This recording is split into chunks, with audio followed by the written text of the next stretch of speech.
Hi, everybody. Todd Nash, Senate District 29, and we're here May 15th, the middle of May.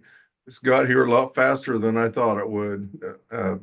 Getting sworn in the 13th of January, facing down, getting to this point, getting through June seemed like a very daunting task. Um, but we've made it this far, and I really appreciate everybody that's helped along the way. Um, Senate District 29, I want to remind everybody just how broad of an area that is.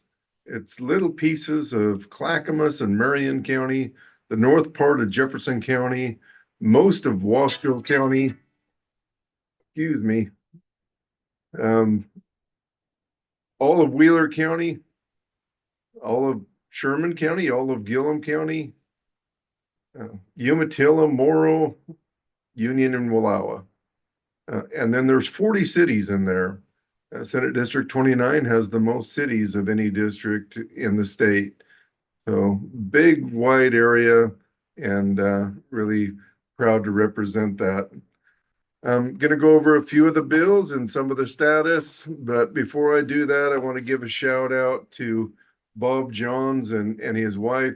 Came down this week. They're with a ministry that prays for legislators. And Bob has set up a little group that actually prays for me on a regular basis. It's a really humbling thing to have people pray for you like that, and very impactful.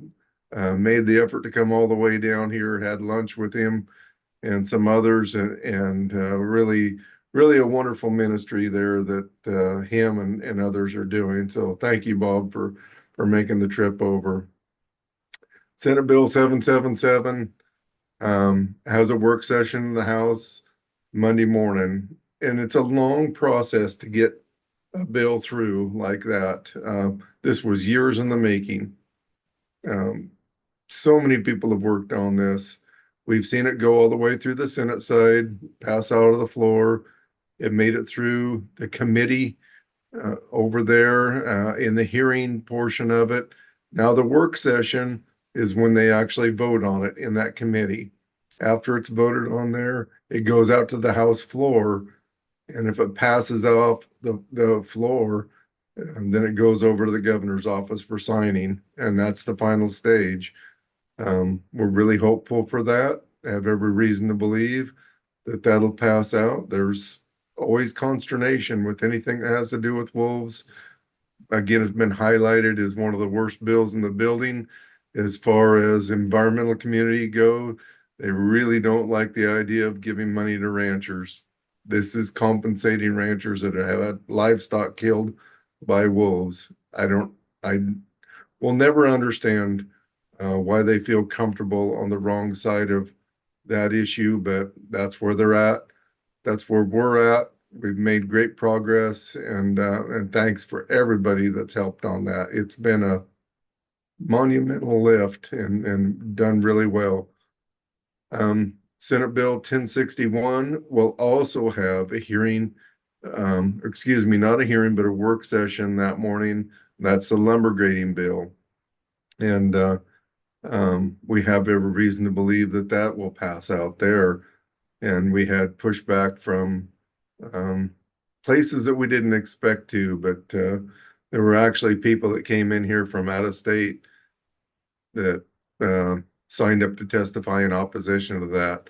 One of the funnest things was the school in Wallowa, their advisor there that runs that sawmill, runs their program through forestry there, talked about the 40 acres that they have leased, uh, that they take timber off of, being able to pull that lumber down, process or that timber down, process it into lumber, and then maybe build a house, then come full circle, and what that would do for morale there. Anyway, it was really fun to listen to that. It was also interesting to hear him say that the kids in the building where the little sawmill is set up there in Wallowa, they look at the stamps on the boards there within that building that have Canadian lumber identified there. So this is local timber going into local lumber for Oregon houses, and really proud of that bill. I think it's one of the feel good bills of the session, and hope to see that going through. And maybe we'll have try to set up a ceremonial signing there or something. SCR 13, the T-bone steak. I haven't talked about that for a long time. It was my first carry on the Senate floor, and it's kind of stalled out over on the House side. We have heard that it'll be scheduled for a hearing on the Rules Committee on the House side the 28th of May, and that's been a fun bill to work with and try to talk about our cattle industry, our beef industry, and so really looking forward to getting that all the way through. We have a litany of other bills stacked up here. We had a revenue forecast that came out on Wednesday, and it wasn't positive. We are contributing more money to Oregon year in, year out. That isn't the problem. The problem is Oregon's consuming it faster than we can provide it to them. So at some time, we need to kind of check this thing up. I gave a remonstrance on the floor of the Senate yesterday and talked about the price of wheat. And if you go back to 1974, the average price of wheat was somewhere around $4.70. Earlier this week, wheat dipped below $5. It was $4.99. And I posed the question, what would it be like if you were trying to work with a budget and you had to use the money that was provided to you from 50 years ago, the revenues that were available at that time? That's what we've asked farmers to do, in some cases ranchers to do, and then the response out of this building has been, well, you need to pay your employees more. You need to house them better than you're housing them.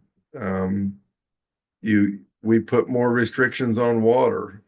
We constantly send out a message and laws that make it tougher, more restrictive, and it ends up falling back on that individual owner of that ranch or farm.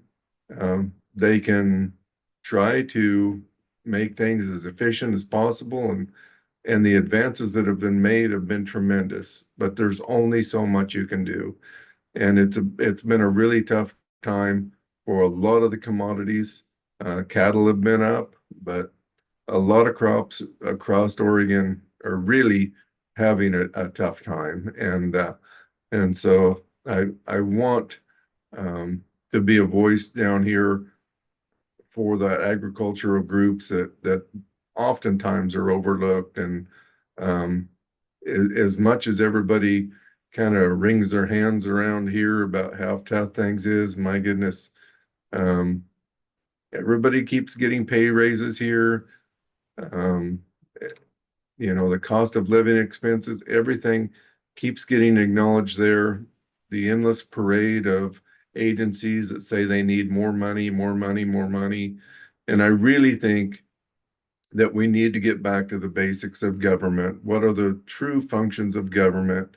And for me, in state government, we have really three basic components that we need to be looking out for. And to me, it's education, public safety, and transportation. And if we take care of those three major things and then fill in around it where we can, and a lot of things that fall into those buckets, I think that we could run a state really efficiently with far less money than we do, and really serve the people of Oregon better. each of these agencies, I think that we really need to look at how they're serving and providing for the benefit of Oregonians. And it would be nice to have more influence on those budgets. Unfortunately, um, I wasn't on any of the revenues or Ways and Means this year. Maybe into the future, I'll get there, but it is a burden for those individuals that are there. That's a tough position to try to make those decisions, but how much tougher it is for farmers and ranchers, it's wildly harder. So anyway, with that, I am going to wrap up for this week. Thank you all for tuning in, and we will update you again next week. Bye.